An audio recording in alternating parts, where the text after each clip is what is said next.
தமிழ் உறவுகளுக்கு வணக்கம். நடிகர் விஜய் முதலமைச்சர் ஆக மாட்டார், லைலா கல்லூரி முன்னாள் மாணவர்கள் கருத்து கணிப்பு என்ற தலைப்பில் இந்த காணொலியை காண்கிறோம். லைலா கல்லூரி மாணவர்கள் கருத்து கணிப்பு நடத்தி அதனை வெளியிட்டுள்ளனர். அந்த கருத்து கணிப்பில் நடிகர் விஜய்க்கு ஒரு அதிர்ச்சி செய்தி வெளிவந்துள்ளது. என்னவென்று சொன்னால், முதலமைச்சர் போட்டியில் தற்பொழுது மு.க. ஸ்டாலின் முன்னிலையில் உள்ளார்.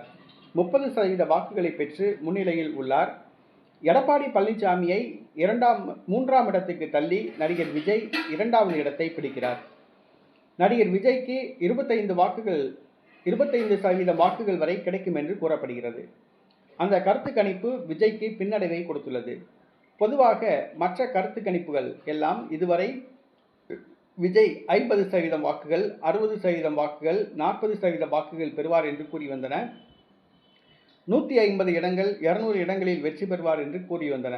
ஆனால் லைலா கல்லூரி மாணவர்கள் நடத்திய கருத்து கணிப்பு நடிகர் விஜய்க்கு பின்னடைவை கொடுத்துள்ளது. நடிகர் விஜய் 2வது இடத்தை தான் பிடிப்பார், முதலமைச்சர் பதவியை பெறமாட்டார் என்று கூறுகிறது. எதிர்க்கட்சி தலைவர் பதவியை பெறுவதற்கு தான் வாய்ப்புள்ளதாக அந்த கருத்து கணிப்பு கூறுகிறது.